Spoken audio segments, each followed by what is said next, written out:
Hello લવરિયા, welcome to Shweta Jain official નામની YouTube ચેનલમાં હું તમારા બધાનું હાર્દિક સ્વાગત કરું છું. કેમ છો મારા પ્યારા લવરિયા?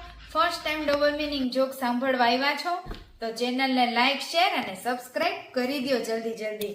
હું આ ક્રોપ ટોપ ઇનરવાળા ક્રોપ ટોપમાં અને બ્લેક ફૂલ જીન્સમાં કેવી લાગુ છું જરા કોમેન્ટ કરીને કહેજો. ચાલો તો આજના સરસ મજાના જોક્સની શરૂઆત કરી. એકવાર રમલાએ ભાવલાને કીધું કે મારા લગ્ન થયા, મેં મારી ઘરવાળીને 12મું પાસ કરાવ્યું, કોલેજ કરાવી, ગ્રેજ્યુએશન કરાવ્યું, ડોક્ટર બનાવી, હવે હું શું કરું એના માટે? તરત ઓલાએ કીધું ભાવલાએ, સારો છોકરો ગોતીને હવે એને લગ્ન કરી દે, તે તો એનું બાપ કરતા પણ વધારે કર્યું છે અને ક્યારેય સુહાગરાતને દી અડતો નહીં. કાલે ભાવલો એક લગ્નમાં ગયો. ત્યાં છોકરી ગ્રાઉન્ડમાં ડિસ્કો દાંડિયા રમતા રમતા એમ બોલી, મારા 1000 રૂપિયા ખોવાઈ ગયા, 1000 રૂપિયા ખોવાઈ ગયા. તો ભાવલો કે મેં 3 વાર ગોઈતા પણ મને 800 જ રૂપિયા મળ્યા, ક્યાંય 1000 મળ્યા નહીં અને 800 મેં વાપરી નાખ્યા.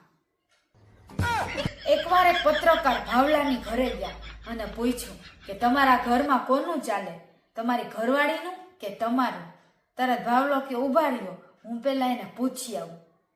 એટલે આ બાયું ઘેલો છે. લવરિયાઓ, ઘેલ સફા લોકો, વરસાદ પડે તો મોર આવે, દરવાજા ખુલ્લા હોય તો ચોર આવે. મેસેજ થાય છે સાવ મફતમાં, તોય લોકોને મેસેજ અને ઓનલાઈન ખરાબ બીપી મોકલતા આવે જોર. તો મારા વાલા ભાવલાને ટાઈમ ટુ ટાઈમ બીપી મોકલતા રહેજો હો. એને હાથ લારી કરવી હોય ને તેને મજા આવે એટલે. એકવાર ભાવલો હોટલમાં જમવા ગયો. આખી હોટલ ફૂલ હતી. બધાએ અગાઉ જ એના ટેબલ બુક કરીને રાખ્યા હતા. એટલે ભાવલો કે સાલું બેસવું ક્યાં? એને ખિસ્સામાંથી ફોન કાઢ્યો અને ફોનમાં એમ બોલ્યો, લો એટલે હવે ભાઈબંધ, આ તારી આઈટમ અહીંયા કોઈ બીજા ભેગી ખાવા આવી છે, જરાક આવતા હોટલે. એટલી વારમાં તો હોટલના બધા જ જમતા હતા ને કપલિયા એ વયા ગયા. મતલબ બધાએ કોકના બાયડી ભાયડા આવી છે. અને ભાવલો પછી નિરાતે બેસી હોટલમાં જમ્યો. એકવાર ભાવલો અને એની વાઈફ વચ્ચે જોરદાર ઝઘડો ચાલ્યો. 3 દિવસ સુધી, 3 આખી રાત અને 3 આખા દિવસ. 3 આખી રાત બે અલગ અલગ સૂતા. એટલે ચોથા દિવસે એની ઘરવાળીએ કીધું કે હવે આમ સારું ના લાગે, થોડુંક તમે જતું કરો અને થોડુંક હું જતું કરું, એટલે આપણા ઝઘડો સમાપ્ત થઈ જાય, સમાધાન થઈ જાય. ભાવલો કે હા બોલ, તો હું શું કરું? તો કે તમે મારી માફી માંગી લ્યો અને હું તમને માફ કરી દઉં, એટલે આ વાત થઈ અહીંયા પૂરી. ભાવલો કે મેં કઈ કર્યું જ નથી, આ સાલી સમજતી જ નથી. ભાવલાને થોડાક દિવસ પછી પાછો એનો ઘરવાળી જોડે ઝઘડો થયો. એની ઘરવાળી રીસાઈ ગઈ, સવારમાં વહેલી ઉઠી જ નહીં.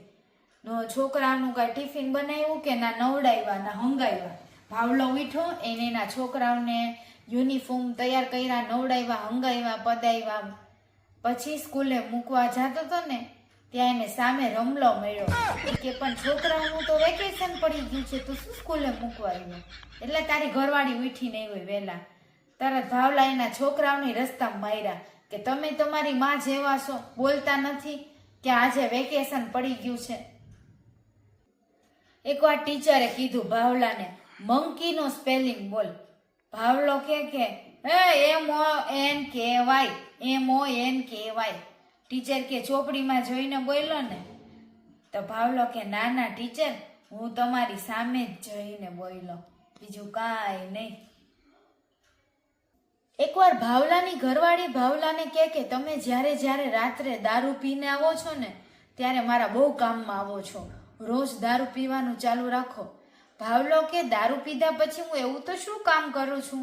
એની ઘરવાળી કે તમે કાલ રાત્રે આવીને બધા જ રાતના જમવાના ડિનરના વાસણ ઉટકી નાખ્યા, કચરા પોતા કર્યા અને તમે એટલા થાકી ગયા હતા ને તોય રાત્રે સૂતી વખતે તમે મારા પગ જ દબાવ્યા રાખ્યા અને હું ઘસઘસાટ સૂઈ ગઈ. એટલે આજ થોડોક પીતાવજો. એકવાર રમલાએ ભાવલાને પૂછ્યું કે અરે લગ્નના 3 વર્ષ પછી હવે તારે ઝઘડા કેમ નથી થતા? એવું શું થઈ ગયું? તારી બાયડી તારી યાર બાજતી જ નથી? ભાવલો કહે કે મારી ઘરવાળી બહુ બાચતી હતી ને, ગુસ્સો કરતી હતી ને, તો મેં એને ખાલી એટલું જ કીધું કે જે રોજ વધારે ગુસ્સો કરે, મોટે અવાજથી બોલે, ખાર ખાઈને એને વેલા ઘડપણ આવી જાય, એ વેલા ગઈઢી બુઢી થઈ જાય. તે દિન દી આજની ઘડી સુધી ક્યારેય બાચતી જ નથી, મને જોઈને સ્માઇલ જ આપે છે. એકવાર ભાવલાએ એની વાઈફને કીધું, ચાલો આજે 2 તારીખ છે, આજે આપણે રમલાના લગ્નમાં જવાનું છે, તું કેમ તૈયાર ન થઈ, મોઢું ચડાવીને બેઠી છો? એની ઘરવાળી કે મારા પાસે એક પણ નવી સાડી નથી, હું શું કામ તૈયાર થાવ? ભાવલો કે અરે ગાંડી, જો હું તારા માટે એક નવી સરસ મજાની સાડી લઈને આવ્યો છું. એની ઘરવાળી કે વાવ, આ ક્યાંથી લીધી? ભાવલો કે તારા કબાટમાંથી જ લાવ્યો છું, ક્યારે જોઈએ છે તાર પાસે છે નવી સાડી એમ?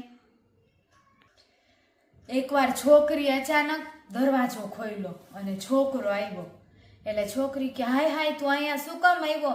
તને ખબર છે ને 2 દી પછી મારા લગ્ન છે, કોક જોઈ જાય તો તારો વારો પાડશે. છોકરો કે તાર બાપા કેમ? છોકરી કે કેમ? અરે તારા લગ્નનો માંડવો નાખવા આવ્યો છું, હું કાંઈ તારા ચક્કરમાં મારે વાંઢો મરવાનો, કામ ધંધો મૂક દેવાનો? જામ, મારા મંડપનો આખો મેં લીધો જ કોન્ટ્રાક્ટ. એકવાર ભાવલાએ એની ઘરવાળીનો હાથ પકડીને કીધું કે જો સામેવાળા બબીતા ભાભી ક્યારના મને કિસ ઉપર કિસ આપે છે, ફ્લાઇંગ કિસ આપે છે, હું જોઉં ને એમ. તો ઘરવાળી કે મેં તમને 1000 વાર કીધું તમારા દૂરના ચશ્મા પહેરો, એ સિંગ ને ડાળિયાના ફોતરા ઉડાડે છે, ફ્લાઇંગ કિસ નથી દેતી. એક દરજીભાઈ બસમાં ચડ્યા, આખી બસ ફૂલ ભરેલી હતી, બધા ભાવનગર જતા હતા. એટલે દરજીભાઈના કારીગરનો ફોન આવ્યો, એટલે દરજીએ એટલું જ કીધું, તું ખિસ્સા કાપ અને હું બધાના ગળા કાપી નાખીશ, તું ચિંતા કરમાં. એટલું જ શું બોલ્યો કે આગલા સ્ટેશને બધા જ પેસેન્જર ઉતરી ગયા અને એ દરજી એકલો ભાવનગર ગયો. એક બોયફ્રેન્ડ એની ગર્લફ્રેન્ડની રાહ જોતો તો સાંજ સુધી લવ ગાર્ડનમાં. એની ગર્લફ્રેન્ડ આવી જ નહીં, બિચારાને દૂ બનાવ્યો, હમણાં આવું ને 5 મિનિટ પછી આવું ને. એટલી જ વારમાં છોકરાની ચડ્ડીમાંથી અવાજ આવ્યો કે શેઠ હું સૂઈ જાઉં? ક્યારનો તમારી ગર્લફ્રેન્ડની રાહમાં ઊભો કરીને રાખ્યો છે, એની આવી નહીં, આજે તમને બક્કા બકીએ ન મળ્યા, કાલે વહેલી સવારે મારે તમારાથી પણ વહેલા ઉઠવાનું છે, તો હું સૂઈ જાઉં? એના શેઠ કે હાલ, આજે નો તારો મેળ થયો ને મારો, આપણે બંને ઘરે જઈને સૂઈ જાય. લગ્નની પહેલી રાત્રે સુહાગરાત માણવાની બદલે ભાવલો વિચારવાયો ચડ્યો. એની ઘરવાળીએ પૂછ્યું કયા વિચારે ચડ્યા છો? તો કે હું એવું કઈ રીતે કરું કે બાબો આવે, અને એવું કઈ રીતે ના કરું કે બેબી ના આવે. એની ઘરવાળીએ કીધું એ તો મને ખબર નથી, પહેલા તમે તમારા રોકેટના દર્શન કરાવો અને રોકેટ ઉપર બેસા પછી જ ખબર પડે કે શું આવશે, બાબો કે બેબી. એકવાર વહુએ પોતાના સસરાને કીધું કે સસરા આને સુડાવો ઘોડિયામાં, જો જાગે તો પાછો પંપાડો, ઉઠે તો બેહાડી ગયો, એને હુડાવી ગયો, હલાવતા જ રહ્યો. સસરો ડબલ મિનિંગે ચડ્યો. એટલે વહુ કે ઘોડિયામાં છોકરાને સુડાવું, બીજું કાંઈ નહીં. સાસુ બોયલા રસોડામાંથી, વહુ બેટા ઉઠો. તો વહુ કે મમ્મી ગઈકાલ રાત્રે 3 વાર ઉઠ્યો અને 3 વાર તમારા દીકરાએ મને ધબધબાવી. સાસુ કે અરે ઠરકી વહુ, મારો દીકરો ઉઠ્યો એમ પૂછું છું, મારા દીકરાનો પોપટ ઉઠ્યો એમ નથી પૂછતી, ઓલી ગાંડી. બીજે દિવસે ઈ વહુ ડોક્ટર સાહેબ પાસે ગઈ. એને કીધું ડોક્ટર સાહેબ મારા માસિકનો કલર બ્રાઉન આવે છે, મને કઈ થયું છે, કોઈ ઇન્ફેક્શન લાગ્યું છે? ડોક્ટરે બધા રિપોર્ટ ચેક કર્યા, પછી કીધું તમે કામકાજ ટપાટપ ક્યારે કરો છો? વહુ કે હું છે ને 6 મહિને એકવાર અને પછી બીજા 6 મહિને એકવાર. ડોક્ટર કે કાટ લાગી ગયો છે, કાટ, રોજ ધબાધબી બોલાય ને ટપાટપ કર એટલે બધું ઠીકઠાક થઈ જશે.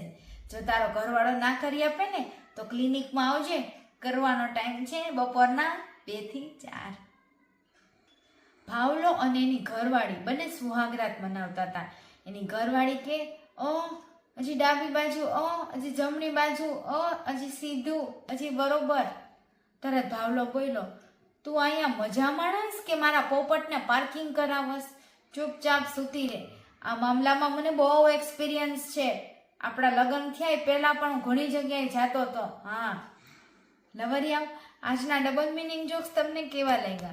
ચેનલને લાઈક, શેર અને સબસ્ક્રાઇબ કરી નાખો વાલીડાઓ.